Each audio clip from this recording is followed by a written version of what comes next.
Hello, this is your host, Todd Lewis of the Praise of Folly podcast. Today I'm joined by Master Sanders to discuss whether the Civil War was worth it. Now, Master Sanders, privately we've been discussing a class that you're taking at Liberty University that sort of inspired this episode. So why don't you explain a little bit of how we got here? Well, I had the privilege of taking this class with a prominent Civil War historian, someone who's actually been published quite a bit for about 20 or 30 years now. And I want to say that the class itself was pretty informative and pretty good in its content, at least when it comes to the historical fact. But we were treated to a very interesting lecture by this professor who argued that the morality of the Civil War, as questioned by certain historians, mainly people like Harry S. Stout and someone I think by the name of Goldfield, that question the morality of the Civil War in the sense of, was this truly a just conflict? Now, this professor was very much against the theses of these two men, and as I showed Todd here when we watched the lecture, I don't necessarily think he was incredibly honest with some of his critiques of these historians, even if these historians presented rather flawed arguments. But nevertheless, it does raise a very important question. Was the Civil War worth fighting? Was there no other way for the issue of slavery to be resolved other than through the Civil War with its resultant 630,000 casualties? Now, I think if we're going to really assess the justness of any war, obviously we would look at the Bible, of course, as Christians, but in lieu of the Bible, that may not be a universal standard for most people. Let's say, well, at least I would offer two baselines. So first of all, was the war unavoidable? Was there any way that such a war could be avoided and the issue still be resolved, and without resorting to armed conflict? The second being was, do the long-term benefits outweigh or justify the cost? And I think if we're going to assess the Civil War, we need to look at both of those aspects and see if the Civil War can really answer either satisfactorily. Now, I tend to be of the belief that they really don't, but we'll get a little bit further in our discussion here. Yeah. So the natural place to start would be then the sort of moral claim here, that of slavery. Now, I remember the lecture. The lecturer mentioned, oh, well, if I was a slave, I would have been very, thankful at the sacrifice that these men made.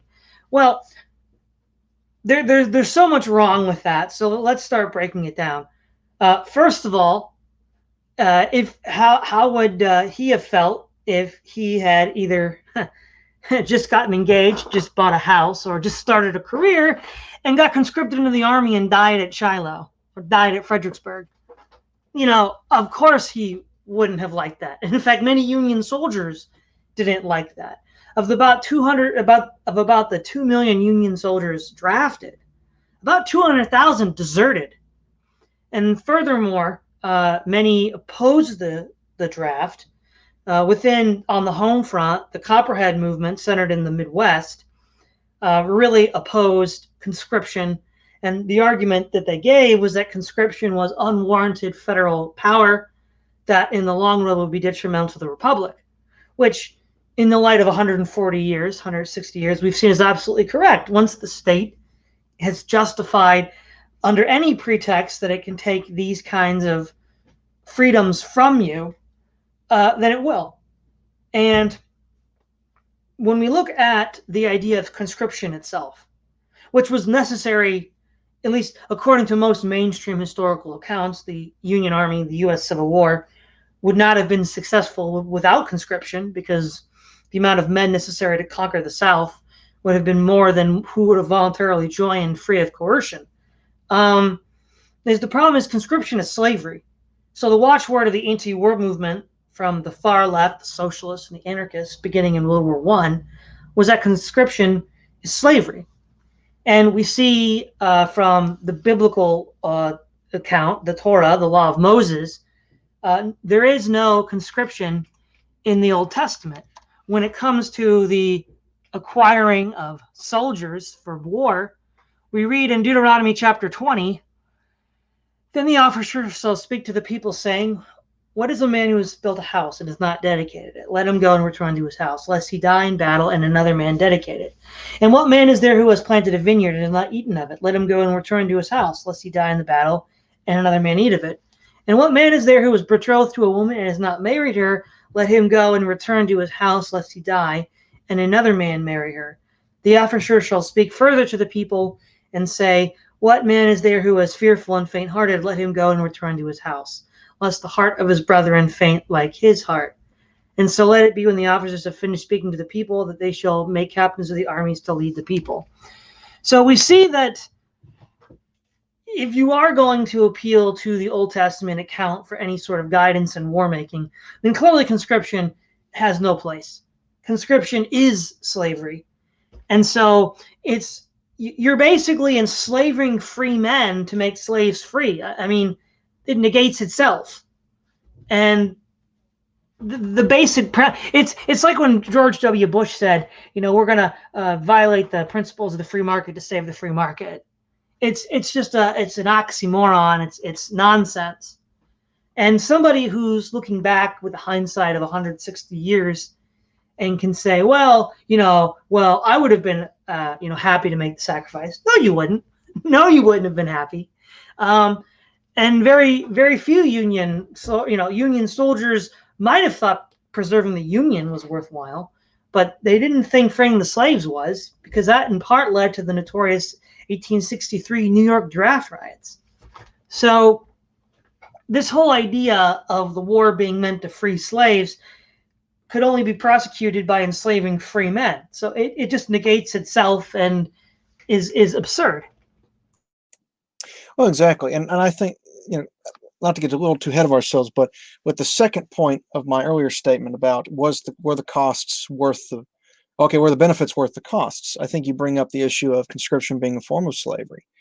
Well, if one of the aims of the American Civil War was to abolish slavery, if in reality it only abolished a form of slavery, that being of chattel slavery. Now, I think you and I would agree, Todd, that we could not use the Bible to really justify chattel slavery. There were attempts by Southern evangelicals and other Protestants to do so, but even then, it doesn't really fit within the Torah's conception of slavery, with that being, debts being released every 50 years, and other recourses for slaves that were not generational. That was more of an import from the Islamic world, arguably at that time, not so much a biblical one. But going back to this idea of slavery, is that did Civil War actually end slavery? No, and in fact, it actually created various forms of slavery, or at least solidified them. As you mentioned, conscription being a form of slavery, but another one is not too often talked about is the 13th Amendment. Now, Kanye West raised quite a few eyebrows when he said that the 13th Amendment solidified slavery in the American Constitution with the hashtag repeal the 13th. And a lot of people, of course, mocked him, like, oh, that's just Kanye being Kanye. Oh, yeah, that's just incredibly insane. Doesn't he know his history? In reality, though, if you look at the 13th Amendment, which prohibits involuntary servitude except when serving out sentences, which basically many prison systems are effectively engaged in slave labor, then you can't really say that Kanye West was wrong. Slavery is, not that it didn't exist before then, but nowadays it has constitutional sanction thanks to the 13th Amendment.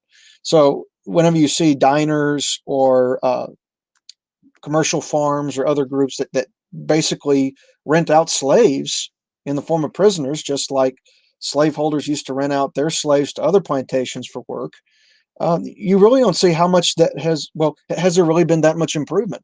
And especially since a lot of these are disproportionately black. So has even black slavery been ended?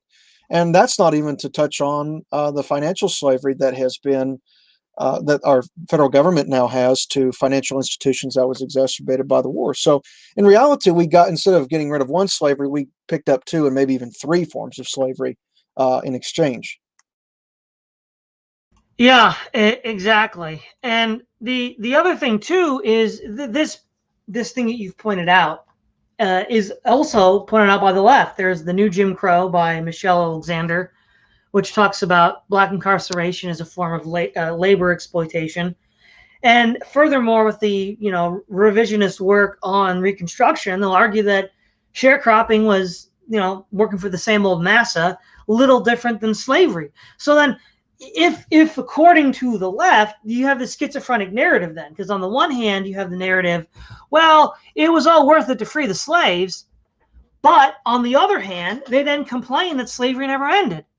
They claim that Jim Crow was just slavery reimagined, and that the current prison system is just slavery reimagined. So then, not only did we not get what they said we were fighting for, we lost everything else that we already had. So it was utterly, completely useless. Well, exactly, and I tend to agree that having ancestors who were tenant farmers, it is basically a form of slavery. You don't own your labor, and most of it just simply goes to the landlord. So, and as you pointed out, many of these slaves, if they didn't go up north to urban ghettos, which they were eventually relegated to, most of them just ended up being tenants on the same plantations that their masters were.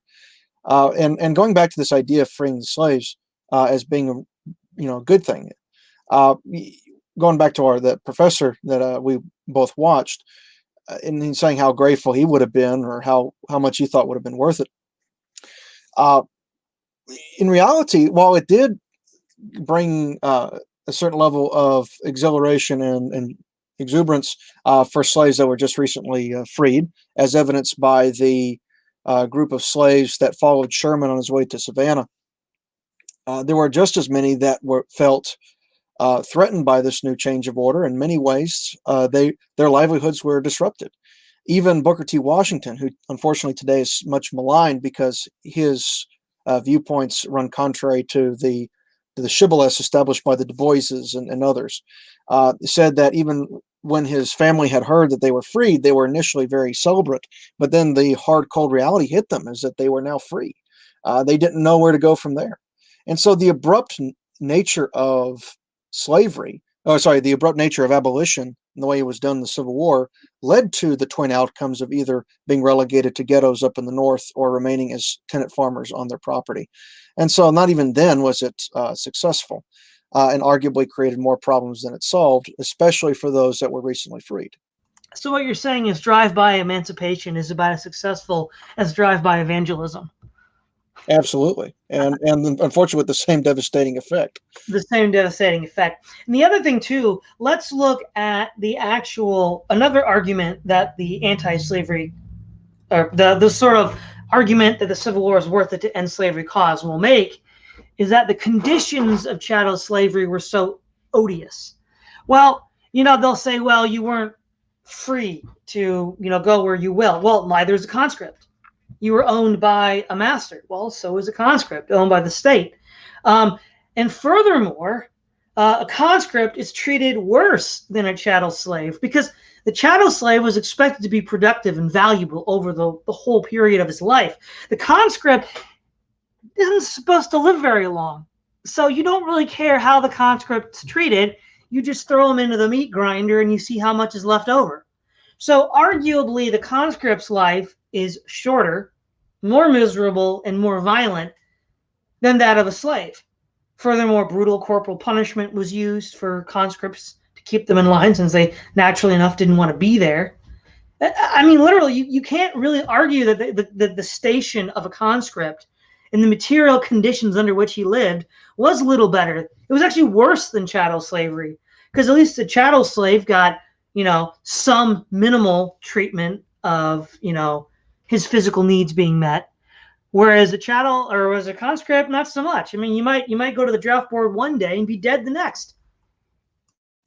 Well, and on top of that, as far as I know, unless the crime was particularly egregious, if a slave escaped and was recaptured, they typically weren't executed. Because again, they were too valuable to be alive than dead. So if anything, they probably would have been beaten, which, as terrible as that is, is still not capital punishment in the same way that a deserter would have been treated at the same time.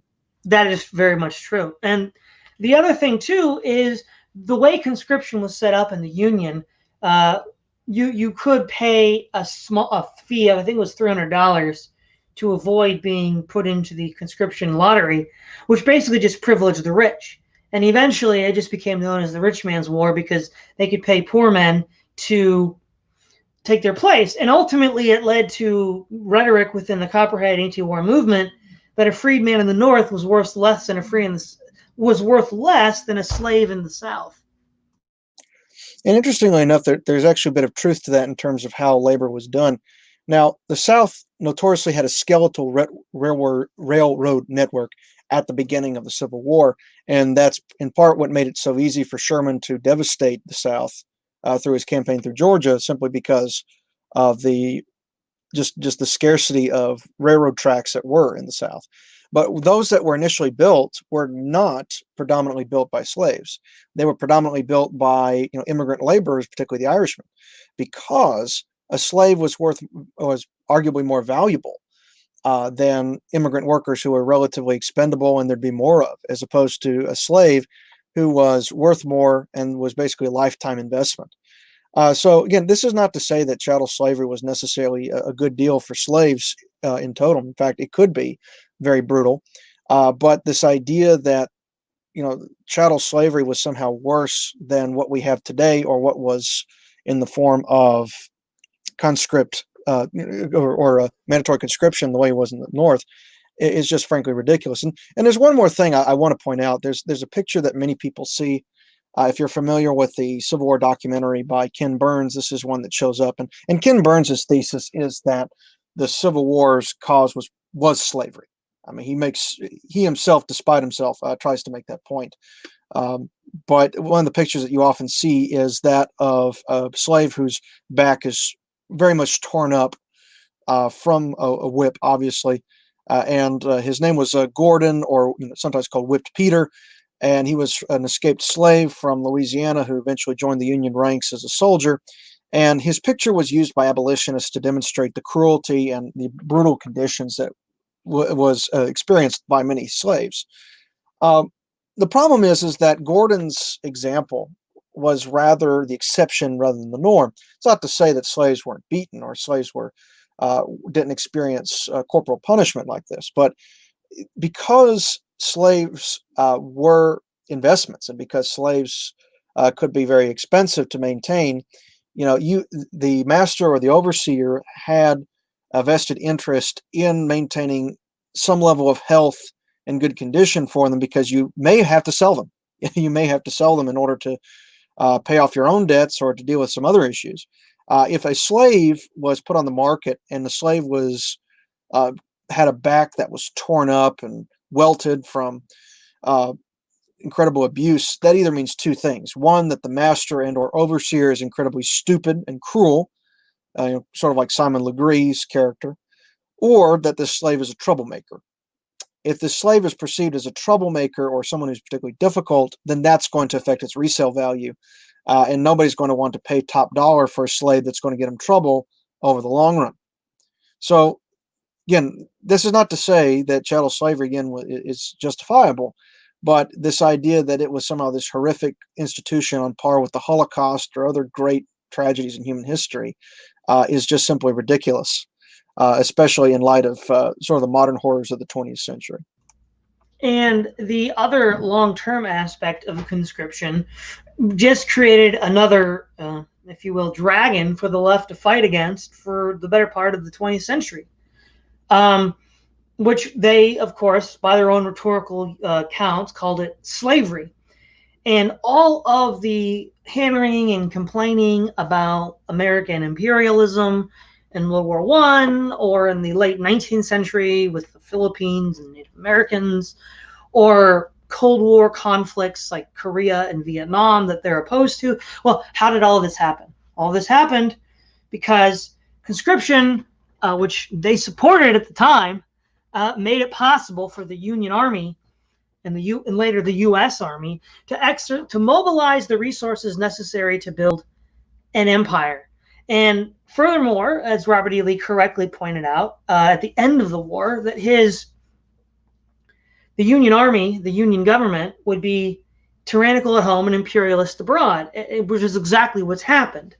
Well, what this really demonstrates is an ends justifies the means mentality, which really that's what the left is always motivated by. They don't actually motivate themselves by moral precepts. At best, it's a kind of blackmail to be used against Christians or other religious groups that have a conscience that they can manipulate. Because as soon as it suits their purposes, they'll do it. I mean, we saw this in the Russian Revolution, right? They opposed conscription under the Tsar, but what was the first thing Lenin did? Reinstated conscription in order to win the Civil War. So, it's like, there you go. They don't really believe it. And so, without getting into the particulars of all of the details of U.S. imperialism from 1865 to the end of the Cold War, none of that could have happened without conscription. And this idea, but furthermore, not just conscription, this sort of liberatory narrative that we see in the Battle Hymn of the Republic, Christ died to save men's souls, and we die to make men free. We even hear this today, right? Oh, yeah, the soldiers are fighting for freedom. They're fighting in Iraq to make the Iraqis free. Well, where did that narrative come from? Well, that narrative came from the Civil War. It came from the Battle Hymn of the Republic. And that narrative, coupled with conscription, has been the sort of, adrenaline that the U.S. empire has been using to grow and still grow, really. And so they've literally created the own preconditions for the U.S. empire, the very thing that they bemoan. Well, exactly. And first of all, prior to the Civil War, America in general was actually very uncomfortable with imperialism. Now, I know people would point out, like, well, what about Manifest Destiny? What about this drive to get to the Pacific? Yeah, that's true. That was always on the forefront. But the idea was to take these lands, to settle them, and however, the means to get so were always controversial. Now, there's this frankly, at worst a mistake, at best a mistake, at worst dishonest. There's a number of Southern paleocons that insist that the Calvinist culture of the North was what created American imperialism. It's not true. The American culture of imperialist wars was more in the South and in the West. So two examples: the War of 1812 was in large part cheered on by the hawks in Congress, men like John C. Calhoun, who was from the South, Henry Clay, who was from the West, and these tended to be the more vocal supporters of the war against Britain. It was the Northeast in places like Massachusetts and Connecticut, and places which at the Hartford Convention toward the end of the war actually entertained secession out of protest of the war against Great Britain. And then in the 1830s, with the Mexican-American War, there was significant opposition, or maybe the 1840s. I get them mixed up. But there was significant opposition to the Mexican-American War, primarily from the Northeast. People like Henry David Thoreau and others, largely from the same region, because they viewed the war in large part as being meant to expand slavery. And even after the Mexican-American War, the Gadsden Purchase was likely bought for way more than it was actually worth. And there's some historians that have noted that perhaps this was some level of atonement for the way the Mexican-American War was prosecuted. What the Civil War did, however, is that if it turned war from just simply being a nationalist mode of work to an ideological or a moral mode. So a lot of Northerners were not willing to fight for slavery, but the North as a whole would be more willing to accept a protracted war against slavery if it was presented in moral terms, as you mentioned, the Battle Hymn of the Republic. And since then, wars of American expansion of influence, such as the Spanish-American War, such as the World Wars, such as Cold War conflicts, including recently Afghanistan and Iraq, primarily came from a position of morality. So you can justify going into wars that don't seemingly have an immediate American interest if you can present it in moral terms.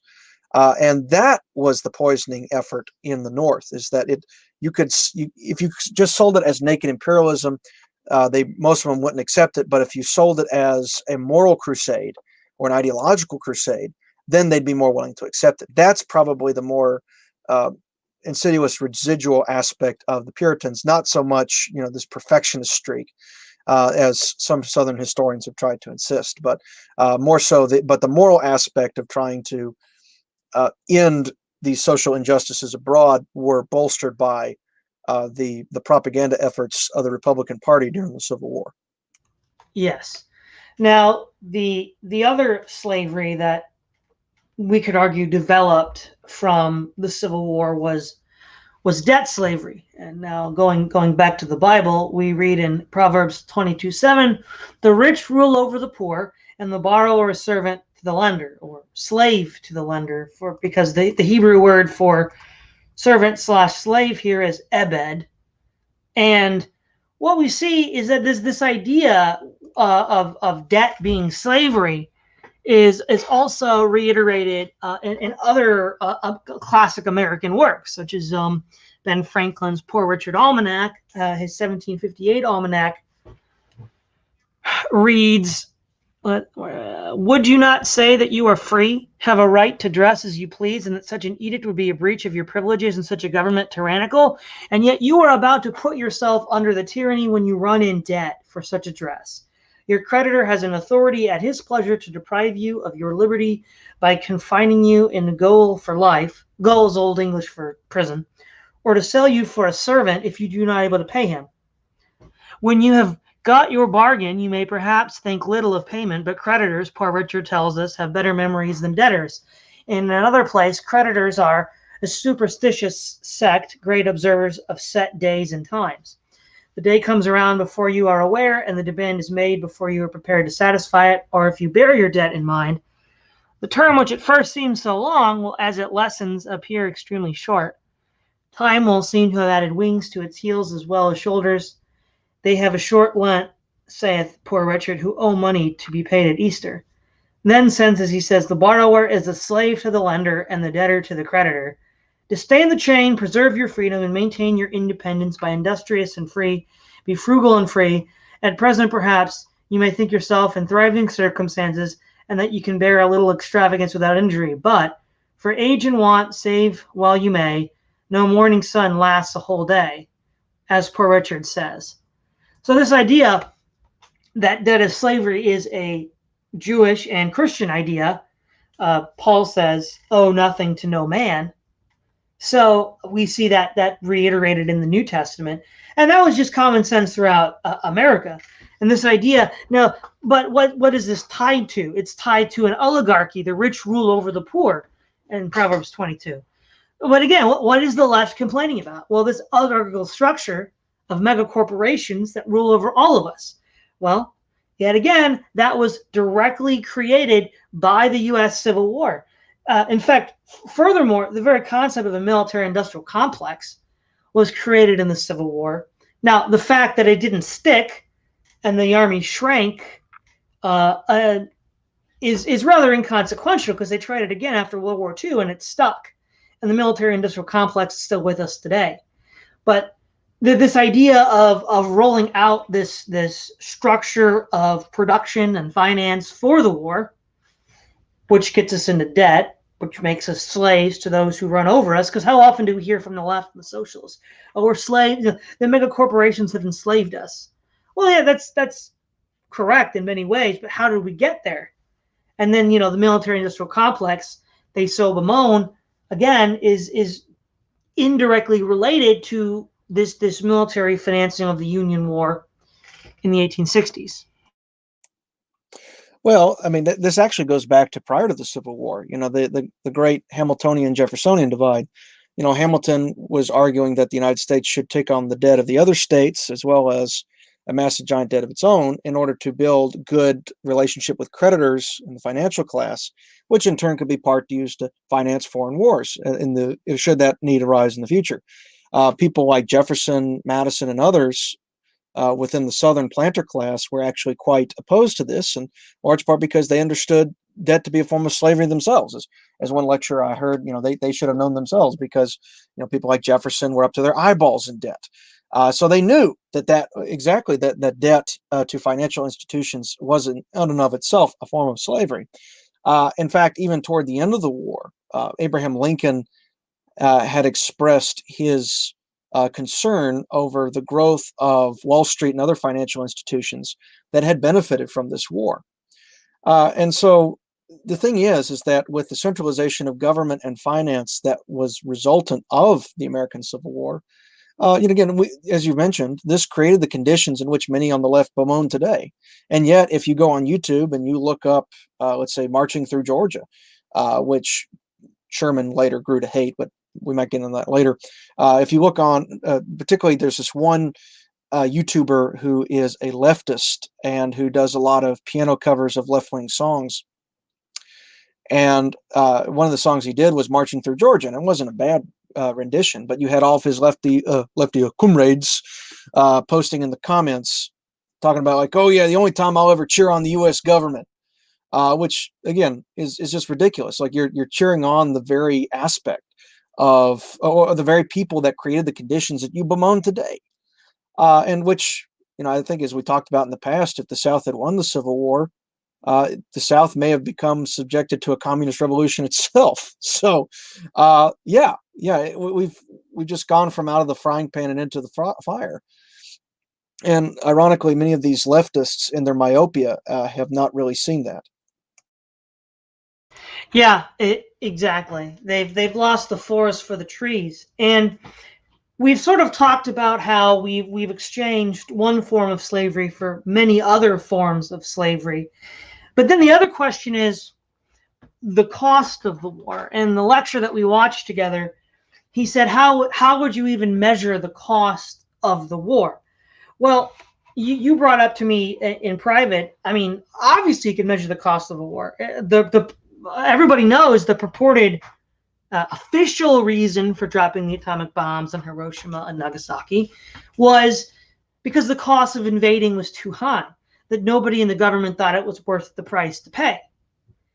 Okay, so if you lose too many people in a conflict, that would generally be considered too high of a cost to pay. Well, I mean, 750,000 Americans seems like a pretty high price. And it's a 3-for-1 deal, right? You get rid of one form of slavery and you get 3 more. You get indentured servitude in prison, you get debt slavery, and you get conscription. I mean, that's a joke. 3 for 1 and 250,000 dead. 750,000 dead. And furthermore, how about the people that actually have to fight? Do they think it's worth it? I mean, I think obviously that would be the opposite of conscription. That would be volunteers. And if they don't think that it's worth their lives, then the war isn't worth it. And many in the North, before the firing on Fort Sumter, thought that the war was not worth it. They said the South should be allowed to leave. Those sectional problems in the South could remain in the South, and they wouldn't have to deal with it anymore. And even after the firing on Fort Sumter, again, there was tremendous resistance to the draft in the North. There was 200,000 deserters out of the Union Army. So, we could argue that as a rough estimate of worth and cost, how many people died to achieve the goal? And did the people who would have to bear the burden and the suffering of fighting think the goal was worth it? Those are at least 2 semi-concrete values we could use. And using both, it's clear that it wasn't, because many of the people in the North, and this is also a problem in the South as well, didn't want to fight, resisted the draft, and deserted. And then furthermore, the cost of life is cataclysmic. It was the most bloody war in American history. And this is where we get into the territory of incalculables. We see this more clearly in Europe, where after World War I and World War II, multiple generations getting wiped out, all of these, potential inventors and philosophers and men of letters just never were even born or died before they could contribute. Now, one example, thankfully, Lewis and Tolkien both survived the trenches, and we got to see what they would write. But how many Lewises and Tolkien did we not see because they died in the trenches? And by extension, how many men like that died in Shiloh, in, the Wilderness Campaign, in Gettysburg, and in Antietam? It's the same thing. You can't replace that, and you can't really put a price on it, because what one inspired man can do, it's, you can't really calculate that. You can't. And I think this goes to an even bigger issue with the Civil War, is that the Civil War, as you mentioned, was the bloodiest conflict in American history. And it needn't have been. I mean, that's the frustrating part, because as you mentioned, desertion was particularly bad in the North. It was also particularly bad in the South. But not only was desertion bad, it was this sort of deadly cocktail of not of advanced technology, like such as improvements in rifling, but yet a delay in understanding and appropriately utilizing those tactics, on top of incompetent leadership on both sides, on top of a lack of discipline on both sides, which led to wars being, led to the war being very bloody in both theaters. Now, we might touch on this a little bit later here, but there's this overwhelming desire within academia, particularly in the Civil War field, is to discredit the Lost Cause School. Now, there's a lot of problems with the Lost Cause School factually, but the mentality is that if there's anything that the Lost Cause School suggested, like, for example, that the war led to further tyranny at home, that Sherman's actions bordered on total war, that the overland campaign and other tactics by Grant were needlessly bloody, that the South lost the war by arithmetic, even if these might be overgeneralizations, they do have a hint of truth to them. But however, this current zeitgeist in academia in the Civil War period is trying to refute, or at least deny, anything that the Lost Cause School brings up. So, you try to bring up that, like, well, the Civil War, Grant's tactics were needlessly bloody. Now, Grant did have it, through attrition. Now, Grant actually did want to experiment with some levels of maneuver. He wanted to go around Lee by using the Navy and attack Richmond directly. However, it was the leadership in Washington, D.C. that were wringing their hands, like, no, you can't let him do that. You can't do that, Grant, because if you were to do so, Lee might strike at Washington. So Grant was almost forced to kind of fight this attrition campaign against Lee because of political meddling and this obsession with winning the next election that the Republicans had. And we can get a little bit of that later. But yeah, even when they try to defend something like the Overland Campaign, like, well, the Overland Campaign was commensurate with other campaigns in the Civil War. It was like only half of both armies got destroyed. And even then, that's devastating, the callousness with which that's happened. Like, oh, it's not especially more bloody than other parts of the war. Like, yeah, but it's still an admission that it was bloody at all.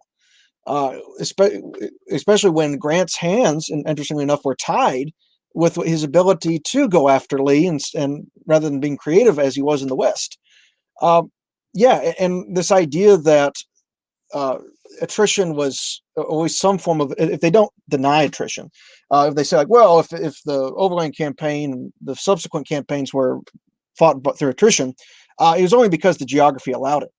You couldn't maneuver around Lee thanks to the Appalachian Mountains. And well, the problem is that that's ridiculous, because I think, as we talked about, Todd, Washington executed his masterstroke against the British thanks to maneuver and thanks to the effective use of the Navy.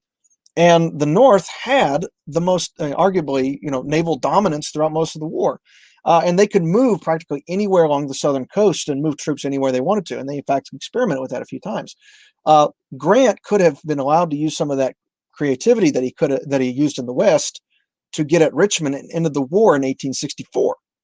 But thanks to the political obsessions by the elite, it was needless. I mean, it didn't happen. So I guess what I'm trying to say is that the North hampered itself whenever it could. It's not that the leadership in the North was stupid, at least when it came to the military.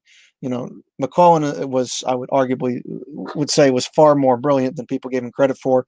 Grant and Sherman were quite effective in the West, but because of Washington meddling with, Lincoln obsessed with trying to get at Richmond and defeat Lee, despite the fact that the West was going tremendously well for the North, it led to a number of really stupid decisions, by like replacing McClellan with Republican cronies like Burnside and Hooker, by forcing Grant to focus on Richmond only through the Overland Campaign and not by creatively using the Navy. The North had all these resources that they could have effectively ended the war earlier, but instead bungled a lot of it. And in some ways, they almost stumbled across the finish line thanks to arithmetic and thanks to the fact that they happen to have more men. And so that's what makes this war needlessly bloody, kind of like the way that World War I was fought through the British leadership or through Vietnam in the 60s and 70s. Is just the war was lost or barely won because of the hindrances of incompetent civilian leadership. Exactly. One of the other concerns about the war and its long-term consequences was how it was to be fought. This is McClellan, he being McClellan, and this is from The American Way of War by Russell Wegley, believed firmly that to win the war it was necessary to accomplish the difficult balancing act of combining military victories to convince the South that it must return to its old allegiance, with restraints upon destruction and on an attitude of conciliation to persuade the South that it ought to do so. I have not come here to wage war upon the defenseless, upon non-combatants, upon private property, nor upon the domestic institutions of the land, McClellan told a Virginia gentleman in an apologizing for losses occasioned by the presence of the Union Army upon the gentleman's plantation. I and the army I command are fighting to secure the Union and maintain its constitution and laws, and for no other purpose. Such McClellan advised the president in the famous Harrison Landing letter that the very controversial departure from his military role ought to be the whole policy of government. There should be no alliance of the administration with radicalism, no warfare against the civilian population of the South, no forcible abolition of slavery. McClellan's military strategy was consistent with his view of the policy which ought to govern the conduct of the war. By conserving life as well as property, he sought to wage the war with the least possible destructiveness, to occasion the least possible bitterness on both sides. The South must be convinced by military means that secession could not succeed, but the South must also be conciliated. See, that's the point, right? And this is something you've talked about as well. These regional differences are much more accentuated 160 years later today than they were when it actually happened. In 1870, when Sherman visited Atlanta, they basically threw him a party. And this fighting a war so callously, so cruelly, really did lead to this embittering of the two sides after the war. And so the other goal, the maintenance of the Union and dealing with sectional divides, that also technically failed. Exactly. And the thing is, with going back to this idea of total war, there has also been a concerted effort in recent years by Civil War historians to deny that the Civil War was a prototype of total war. Well, civilian populations weren't, killed in mass numbers in the way that you saw in World War I and World War II. Well, no, but their livelihoods were destroyed and intentionally targeted. Sherman, in his justification for his campaign to make Georgia howl, was in large part to target civilian targets. It wasn't just simply to destroy, railroad links. It wasn't simply to destroy forts and other potential places for Southern reinforcement. It was to destroy Southern ways of life or means of making a living, destroying these economic targets to demoralize the South. Similar strategies that were used to justify the bombing of London by the Germans and the bombing of Dresden by the British. These strategies were pioneered by Sherman and pioneered during the Civil War. And years later, I think, as you mentioned, the Spanish justified similar ways of putting down rebellions in their colonies by pointing to Sherman. The British employed total war to far more devastating effect in the Second Boer War, in their destruction of Boer farms and rounding up Boer civilians into concentration camps. And so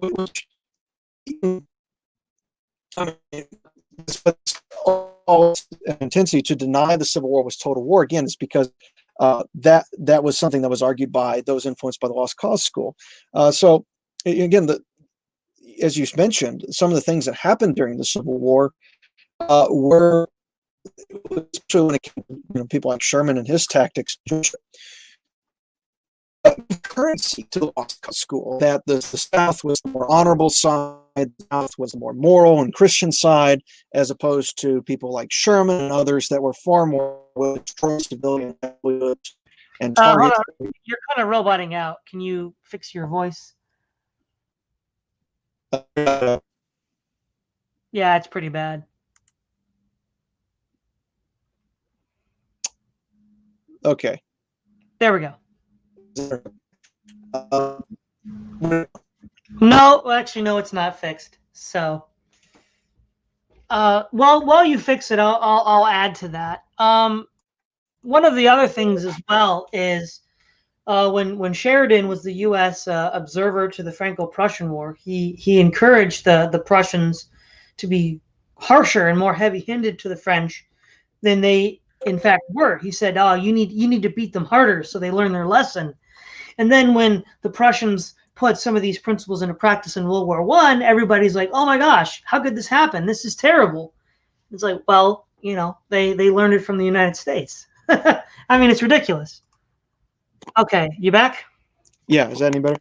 That's good. Okay. Where did I cut out? Do you remember? Sherman, Cuba, and the Spanish. Okay, yeah. Okay, so just basically to recap, the Spanish justified similar efforts of repressing dissidents in places like Cuba based on Sherman's example. The British in the like in the Second Boer War, used total war to far more devastating effects in targeting Boer farms and civilians and rounding up the wives and children of Boer commandos and putting them in the concentration camps. And then, of course, you have World War I and II, especially in the latter, where both sides, deliberately targeted civilian targets for the purposes of demoralization, in the same way that Sherman justified his effort to destroy civilian livelihoods. So this idea that that's just Southern bellyaching when it comes to the dangerous precedents that were set in the Civil War regarding total war is just ridiculous. And again, that's just more ideologically motivated. That the lost cause school cannot be right in any aspect. So I don't know, and the same rationale that if war is in and of itself inhumane, so we're doing an injustice by pussyfooting around and not actually being more brutal in our efforts. Well, that's exactly what happened in following wars that the United States was involved in, including including civilian targets.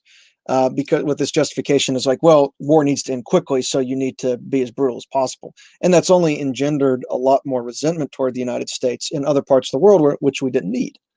So none of this wouldn't have happened without in large part, the precedents that were set by the Civil War. Exactly. And on the home front, on the domestic front, you've mentioned this before in private as well. These leftists that are criticizing Trump for sending out federal agents to deal with the riots, they call them the stormtroopers. Well, I mean, again, where did this come from? This came from the Union government suppressing dissent at home, suspending habeas corpus, arresting dissenters. I mean, again, you made this. This is your bed, and now you have to sleep in it. Exactly, and that brings us to Hold on, you're all cutting out again. You might need to jump in, jump out. Yeah. Awesome. But as far as the domestic repression, with the leading Copperhead, I think it was the governor of Ohio, was arrested and put in prison, and the presses were censored. So all of the things that on the paper the left says that they oppose, they find so terrible, so offensive, they literally made it possible.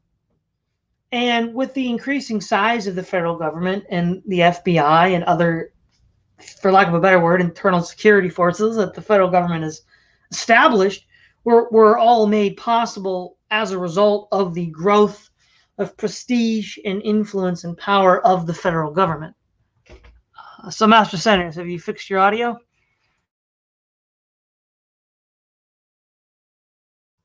No, he just left.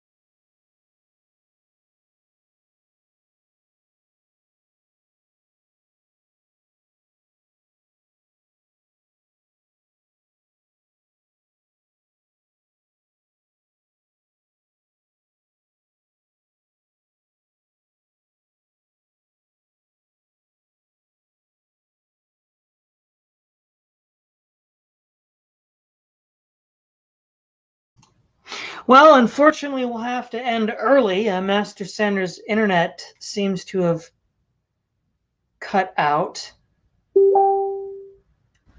And yeah, that's rather unfortunate. So, leaving you guys on a cliffhanger, this is Todd Lewis of the Praise of Folly podcast signing off.